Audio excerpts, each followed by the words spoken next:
Student, welcome back on Eco Education. मैं नदीम खान और आज के टॉपिक पर हम डिस्कस करने वाले हैं। आज हमारा टॉपिक है क्लास 10th के सिविक्स का चैप्टर नंबर फर्स्ट। इस पे ऑलरेडी हमने एक वीडियो बना रखा है। अगर अभी तक आपने नहीं देखा है तो आपको इस वीडियो के डिस्क्रिप्शन में लिंक मिल जाएगा, वहां से आप देख सकते हैं। उसके बाद ये टॉपिक और भी अच्छे से आपको क्लियर हो जाएगा। तो चलिए, अगर अभी आप मेरे चैनल पे नए हैं तो प्लीज हमारे चैनल को सब्सक्राइब कर दें और ऐसे ही हमारे साथ जुड़े रहें। चलिए हम वीडियो को स्टार्ट करते हैं और डिस्कस करते हैं अपने चैप्टर नंबर फर्स्ट सिविक्स के क्लास 10th के, जो है हमारा पावर शेयरिंग।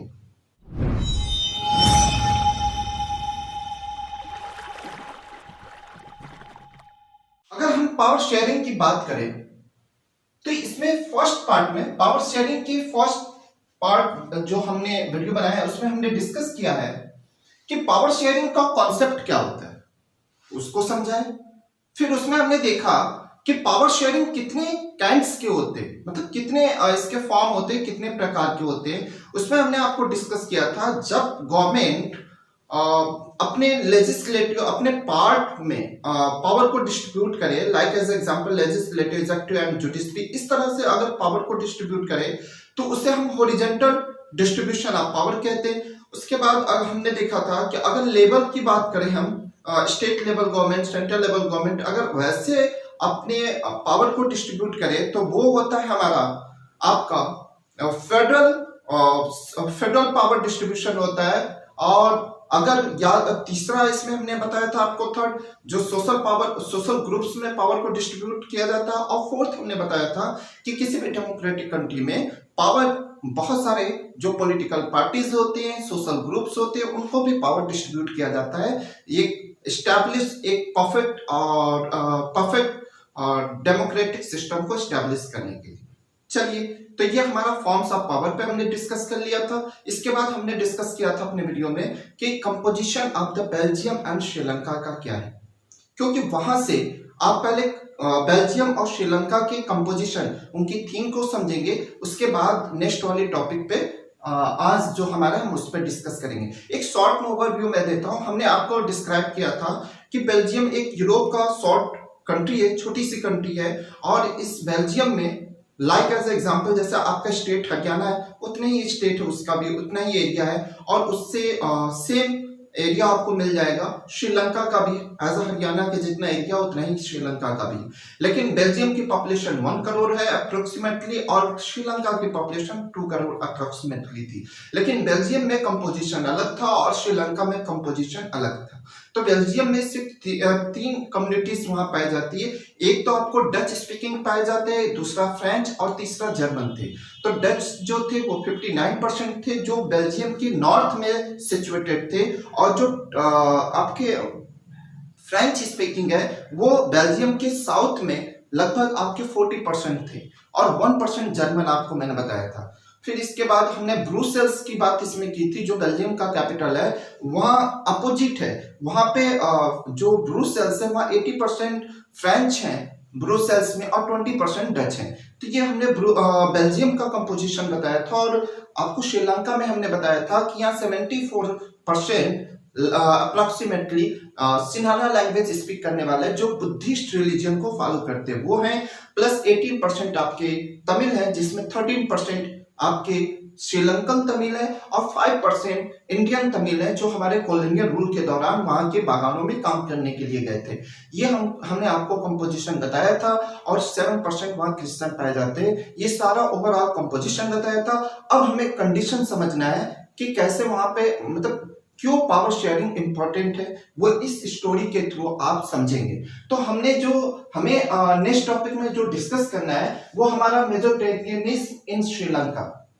पहले श्रीलंका पे डिस्कस करें तो श्रीलंका में क्या है, majoritarianism in Sri Lanka, it means बहुसंख्यकवाद, बहुसंख्यक श्रीलंका में। तो बहुसंख्यक कौन है श्रीलंका में? तो हमने देखा है बहुसंख्यक के रूप में श्रीलंका में जो है वो सिन्हाला लैंग्वेज को स्पीक करने वाले लोग हैं। सिन्हाला लैंग्वेज जो बुद्धिस्ट रिलीजन को फॉलो करते हैं वो अप्रोक्सीमेटली 74% है। हमने देखा था 74% है। ठीक है, अब देखते हैं इसके बारे में हम थोड़ा डिस्कस करते हैं इस मेजोरिटेरियन का क्या इम्पैक्ट पड़ता है श्रीलंका पे और उसका क्या रिजल्ट निकलता है। देखते हैं, Sri Lanka emerge as an independent country in 1948। हम कब इंडिपेंडेंट हुए थे? 1947। बट श्रीलंका कब इंडिपेंडेंट हुआ? 1948 में। ठीक है, हमसे एक साल बाद इंडिपेंडेंट हुआ। द डेमोक्रेटिक श्रीलंका भी किसका कॉलोनियल था? ब्रिटिश का ही कॉलोनियल था, ये भूल मत जाइए। तो ब्रिटिश का ही कॉलोनियल था श्रीलंका भी आपका, जो 1948 में इंडिपेंडेंट होता है। इसके बाद next, the democratically elected government adopted a series of majoritarian measure to establish Sinhala supremacy. मतलब जो डेमोक्रेटिक रूप से इलेक्टेड गवर्नमेंट थी श्रीलंका में, उसने क्या किया? अ सीरीज ऑफ मेजोरिटेरियन की एक सीरीज अडॉप्ट की। इसमें क्या किया? Establish a Sinhala supremacy. उसमें मतलब मेजोरिटेरियन की एक सीरीज अडॉप्टेड करते चले गए वन बाय वन।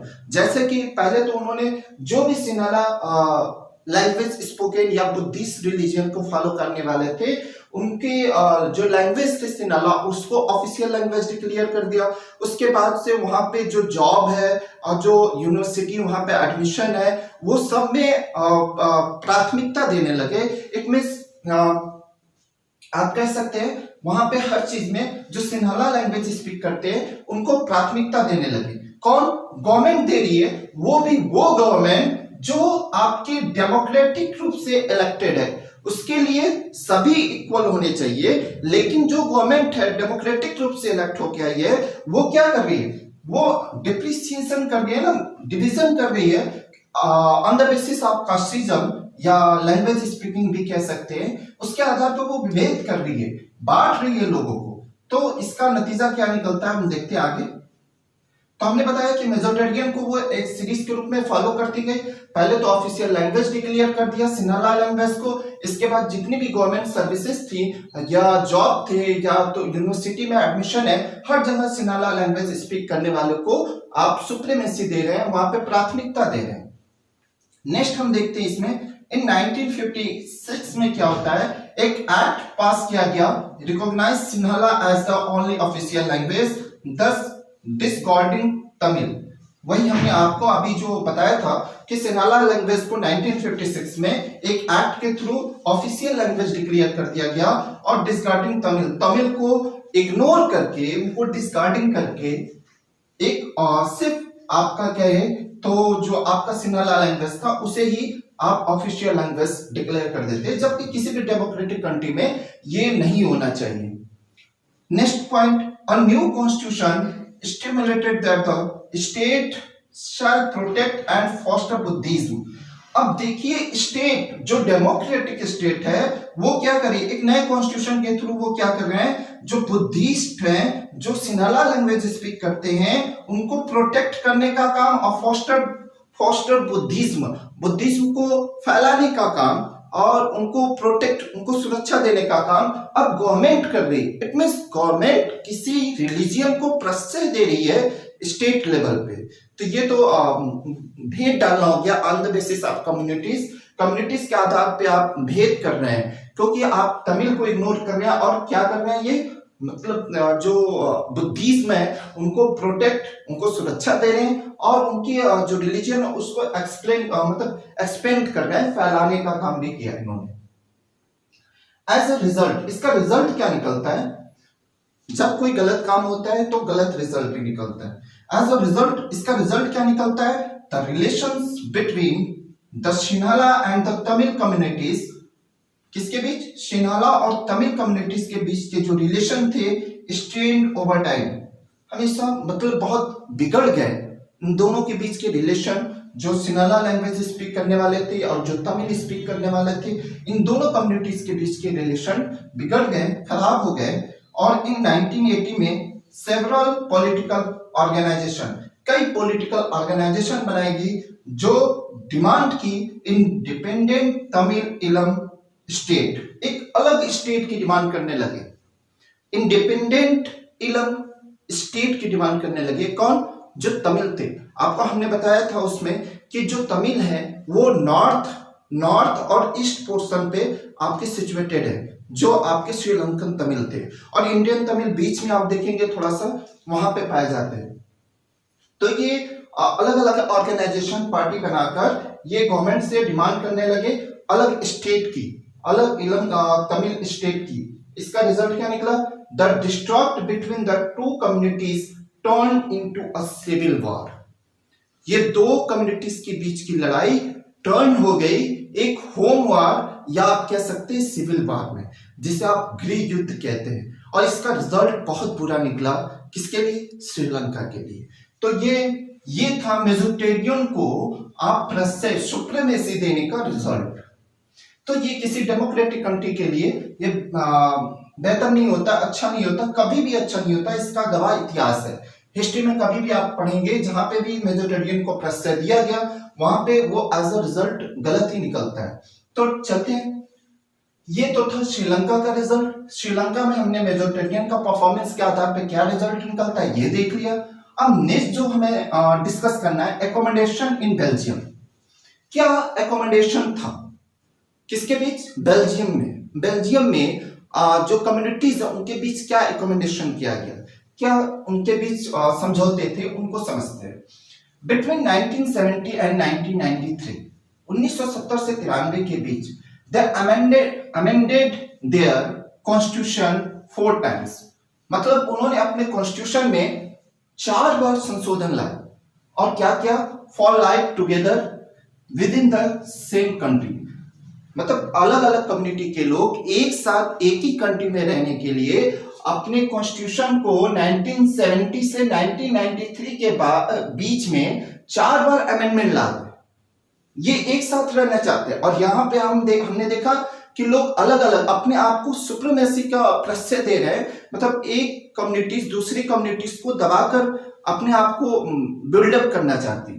तो यहाँ पे देखते हैं हम ये एक साथ रहने के लिए अपने कॉन्स्टिट्यूशन में 4 बार अमेंडमेंट लाते हैं, 4 टाइम्स अमेंडमेंट लाते हैं। Constitution prescribe that the number of Dutch and French. Constitution के अकॉर्डिंग जो प्रिस्क्राइब किए गए थे, मतलब डच और फ्रेंच की जो पोजीशन थी, हमने देखा है जो डच स्पीक करते हैं वो 59% है और जो फ्रेंच स्पीक करते हैं वो 40% है। डच नॉर्थ पोर्शन पे रहते थे और फ्रेंच साउथ पोर्शन पे। Speaking ministers shall be equal in the central government. देखिए, फ्रेंच स्पीकिंग या डच स्पीकिंग के आधार पे जो भी मिनिस्टर बनाए गए सेंट्रल गवर्नमेंट में वो इक्वल आधार पे बनाए गए। इट मींस डचों ने फ्रेंच को इक्वल राइट दिया सेंट्रल गवर्नमेंट में। ये नहीं कि वो माइनॉरिटी में तो उनको हम अपनी मिनिस्टर्स के आधार पे, मतलब अपनी गवर्नमेंट के आधार पे उनके राइट को छीन लें। लेकिन यहाँ पे ऐसा नहीं किया। किसने? डचों ने नहीं किया, बल्कि उन्होंने फ्रेंच को उनका राइट, उनका अधिकार, इक्वल राइट दिया। तो इसका नतीजा क्या निकलता है? Many power of the central government, जो भी सेंट्रल गवर्नमेंट के पास बहुत सारे जो पावर होते हैं वो have been given to the state government of the 2 region of the country. जो 2 रीजन थे, एक तो नॉर्थ वाला जहां पे डच लैंग्वेज स्पीक करने वाले थे, और जो साउथ वाला पोर्शन जहां फ्रेंच लैंग्वेज स्पीक करते थे, उन दोनों अलग अलग जो रीजन थे, जो स्टेट के रूप में थे, उन दोनों को बराबर इक्वल पावर दे दिए गए स्टेट गवर्नमेंट के आधार पर भी। ब्रुसेल्स, जिसके हमने डिस्कशन किया है बहुत बार, ये ब्रुसेल्स जो उसका बेल्जियम का कैपिटल था, हैज अ सेपरेट गवर्नमेंट। यहाँ एक अलग गवर्नमेंट बनाई गई in which both the communities have equal representation. जैसे यहाँ पे दोनों, जो ब्रुसेल्स में एक अलग से गवर्नमेंट बनाई गई ब्रुसेल के लिए, और यहाँ पे दोनों कम्युनिटीज को इक्वल, आप देख ले, इक्वल रिप्रेजेंटेशन दिया, इक्वल बराबर का अधिकार दिया गया। अब यहाँ पे हमने बताया था ब्रुसेल्स में 80% फ्रेंच है और 20% डच थे, लेकिन फ्रेंच ने डचों को बराबर का अधिकार दिया ब्रुसेल्स में। क्यों? क्योंकि डचों ने भी उनको सेंट्रल गवर्नमेंट में मेजोरिटी में होने के बावजूद भी उनको बराबर का अधिकार सेंट्रल गवर्नमेंट ने दिया। इसीलिए फ्रेंच ने डचों को ब्रुसेल्स में उनको बराबर का इक्वल राइट दिया, इक्वल रिप्रेजेंटेशन दिया। ठीक है, जब आप किसी के लिए कुछ बेहतर करेंगे तो वो भी आपके लिए बेहतर करेगा। सिंपल सा लॉजिक है। There is a third kind of government. एक थर्ड काइंड ऑफ गवर्नमेंट भी ब्रुसेल्स में, इट मींस बेल्जियम में पाई जाती है। इसे हम कम्युनिटी गवर्नमेंट के नाम से जानते हैं। Is elected by people belonging to one language community. ये अलग अलग लैंग्वेज स्पीकिंग के लोग अलग अलग अपनी कम्युनिटी गवर्नमेंट बनाते थे, उससे इलेक्ट करने का काम करते थे। और ये government has the power regarding cultural, educational and language related issue. इस जो कम्युनिटी गवर्नमेंट पाई जाती थी बेल्जियम में, इनको सिर्फ कल्चरल, एजुकेशनल और लैंग्वेज से रिलेटेड ही इश्यू पे पावर था। तो इस तरह की गवर्नमेंट इलेक्ट की जाती थी। तो हमने देखा है दो एग्जांपल यहाँ पे आपको दिए गए हैं। एक तो मेजोरिटेरियन इन श्रीलंका, मेजोरिटेरियन ने सुप्रीमेसी ली, इलेक्टेड रूप से डेमोक्रेटिक रूप से इलेक्टेड गवर्नमेंट में भी उन्होंने मेजोरिटेरियन के आधार पर सुप्रीमेसी ली, जिसकी वजह से वहां पे रिजल्ट क्या निकला, सिविल वार हुआ। और हमने यहाँ पे बेल्जियम में देखा है, रिकमेंडेशन इन बेल्जियम, अलग अलग जो ग्रुप्स थे यहाँ पे, जो अलग अलग कम्युनिटीज है, उन्होंने एक दूसरे को इक्वल राइट दिया और एक साथ बहुत अच्छे से लॉन्ग टाइम पीरियड तक रन कर रहे हैं। तो ये तो आपका रिजल्ट था।